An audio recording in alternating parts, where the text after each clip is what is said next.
Hey guys, and welcome back to Deku Tarot and to your daily tarot reading for Friday, the 24th of January, 2020.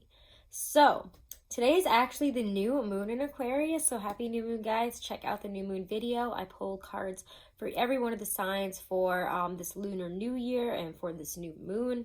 It's a great time to start planting seeds, because we've been through so much, I think, release, especially in the past month and a half with all the eclipses and everything. I think that this is a really wonderful time to start some really new humanitarian base, what's best for myself and best for the world kind of ideas. Plant those seeds, plant, what you want to grow in the year ahead. So this is a really good time, and I highly suggest working on some moon magic if you guys are into that or you do that. I personally love doing new moon rituals. It's my favorite time to do them, so enjoy it, okay? Enjoy the energy. Let's see what comes up for today. I'm gonna grab the Aquarian Tarot, actually. We're gonna start off with that. Thank you guys for your comments on the hawk situation, just because red-tailed hawks, I feel like it's an important message, and I feel like they're quite a powerful bird, but wasn't sure all of the background and history, as I am Middle Eastern, not Native American. I don't really think that we have a thing with the red-tailed hawks over there. So let's see what comes up today, though, for this new moon in Aquarius, Friday, the 24th of January, 2020. How does today play out? As you can tell, I'm still very cold. So, we're wearing what we're wearing today because I'm cold.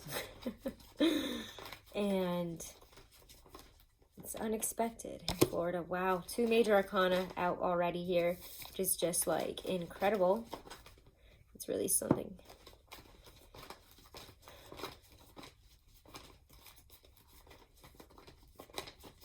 Energy has been very interesting since we've stepped into Aquarius season.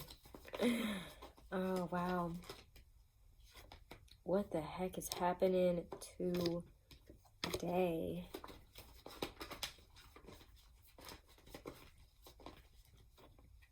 Oof. We'll see if he wants to come out again, because he was not on top there. Let's just go with what we've got so far, because we've got quite a few cards out and they're very interesting. The Lovers is your first card out here.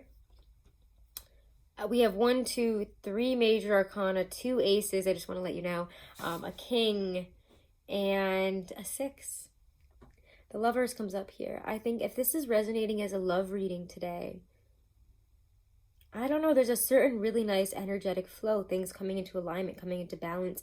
You're very clear about the choices that you have, and if this is a love situation that's coming into play today, it feels like just kismet, things coming together. There is like an inner knowing, and there is this connection that just comes together so beautifully, so naturally. Yeah, it's just wow. I'm like trying to figure out where to start with this great energy, because I feel that the energy that's surrounding all of this here is really this Temperance card, or the energy of the day here. Temperance, things coming into a greater sense of balance. There's adaptation here to what is being offered, to the choices that we're making.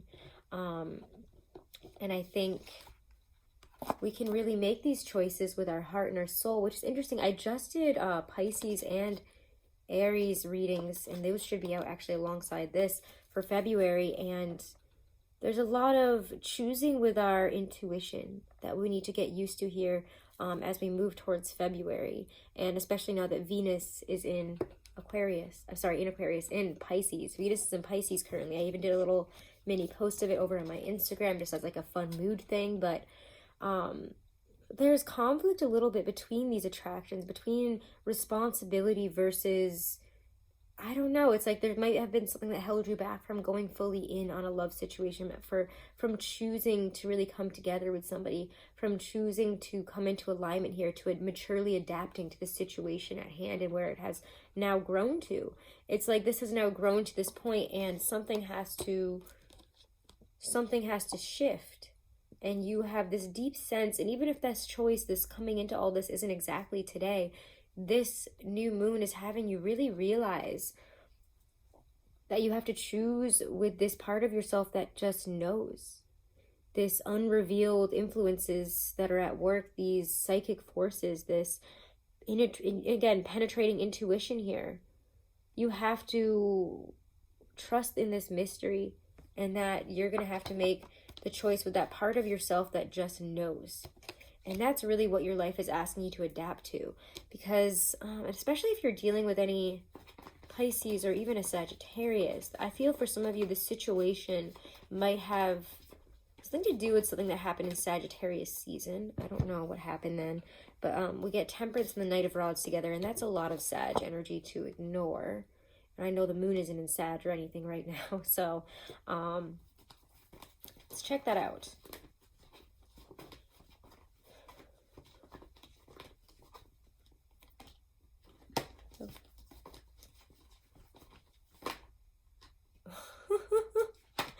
You would come up as this, wouldn't you? Oh my gosh, okay.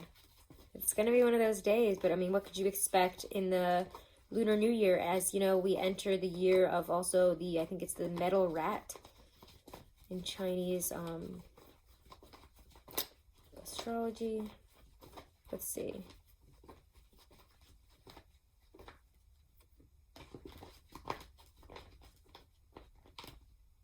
Why do I want to pull you?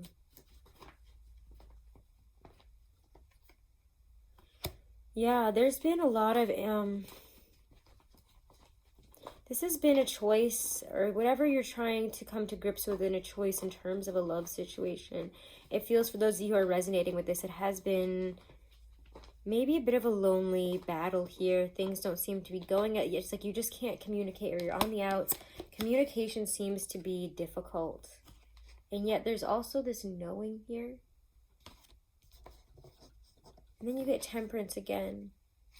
Things have asked you to change, asked you to adapt. There's a growing sense of purpose here. And whatever life is offering you, it's time to start shifting.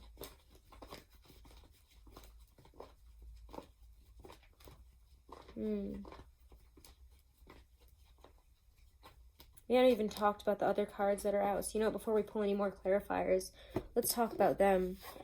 Because that Knight of Rods, when Temperance comes in here, it's like, you know, we have this, I don't know, it's like where things are coming together in a really nice flowing way today, where things have been awkward, where things have been difficult, where we've allowed other things to get in the way and to keep us from communicating, where we've kind of had to step back and look at this, or maybe we haven't heard from this person, maybe we haven't even communicated, and yet there's this, like, there's a psychic connection here, because Temperance, like I said, came out both ways, Temperance over Temperance.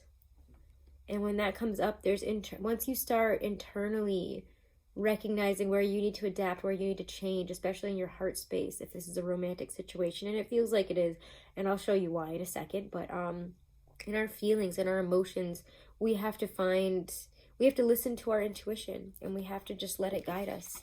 Our passion and our intuition is what we need to listen to right now, because it will take you to where you need to go. It will bring things into balance where they've needed to come into balance, because maybe we've been too practical and non-emotional about a situation that honestly is all about emotion and all about passion, all about what's just that inner driving force that we can't really explain. And I feel, you know, because we get the water, we get the air. No, we don't get air yet. No, we do have air in here, don't worry. We have water, wands. We got all the elements here. We have Earth as well, that King of Pentacles. And he comes up interestingly in a way that I feel this is where we might need a little something here, because he comes up with that Ace of Cups. Get two aces, don't forget. There's another ace here on the table. There's new beginnings once you decide to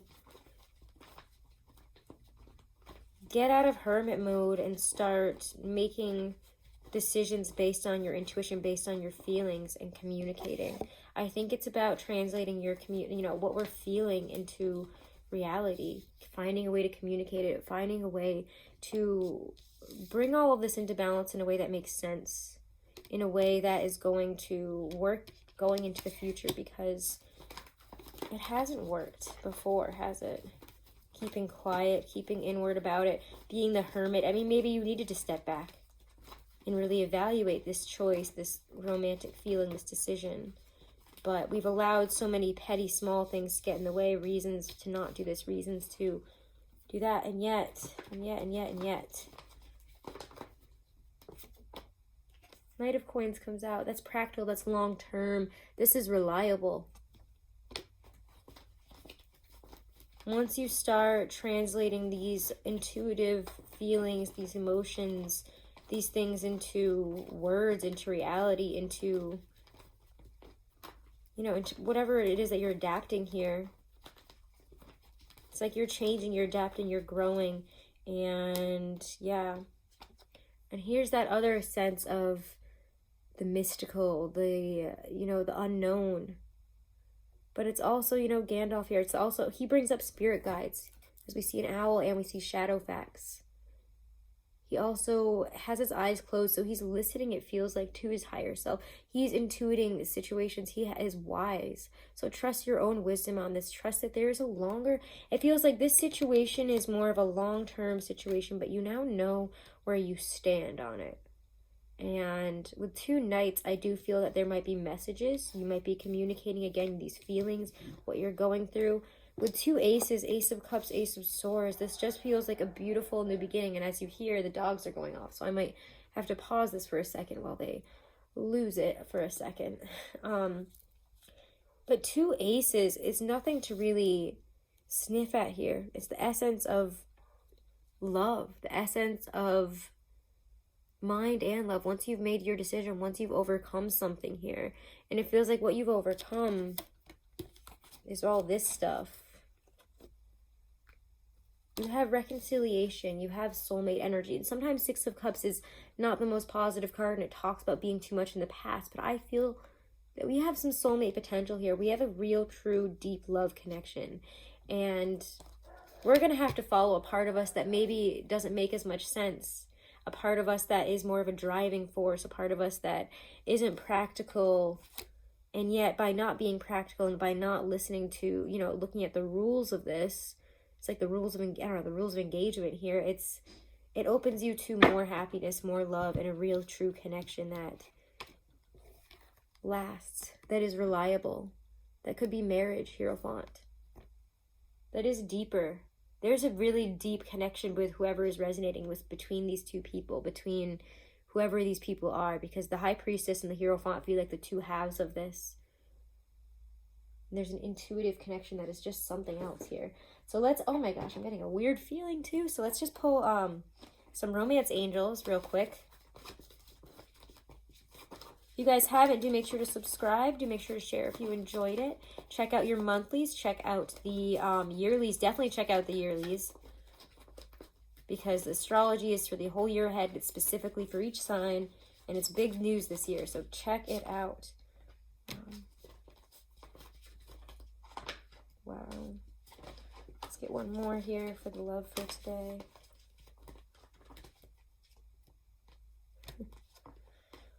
You get 3 of them.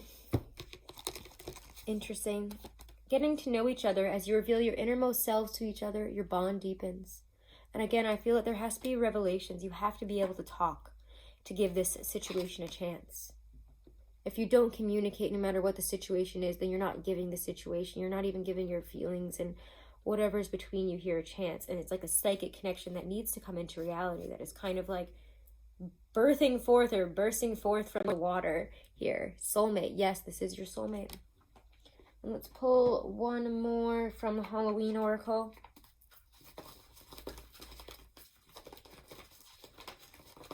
For today, Friday, 24th of January, 2020.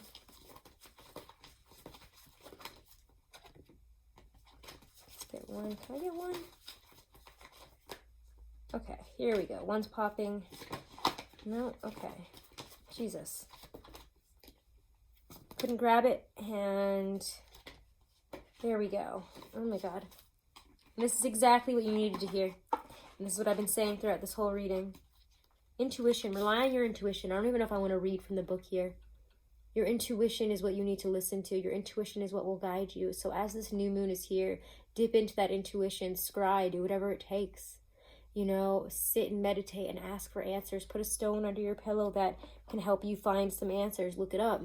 Put them out in the, I would say in the moon first to charge. I always like things that are charged by the new moon because it's new beginnings, new energy. Whereas full moons for me are conclusions and closing chapters. So this is the time to start using your intuition. It's going to be very high, especially with this new moon in Aquarius, Venus in Pisces, all this great energy right now. Use it. It cannot guide you wrong. Listen to that part of you that knows, even if it doesn't make any practical sense at the moment. Ooh, okay. So these have been some longer messages. So thank you guys so much for all of your support. Thanks for tuning in with me every day. Check out your monthlies, check out your dailies, and definitely check out the yearlies, guys. Those are really big, and I cannot stress enough. Like, I put a lot of effort and work into them, so definitely check them out. They're really comprehensive, really big, and they're all, again, specifically for each sign. So check them out for your sun, moon, and rising. If you want to book a reading, guys, all that info is below. I'm still doing the $30 year ahead reads up until February 15th, so book them now. I only have a certain amount of slots available because it's been getting really busy and I have other jobs. So thank you guys again for your support. Have a wonderful and blessed day. I'll see you in the weekend read. Namaste.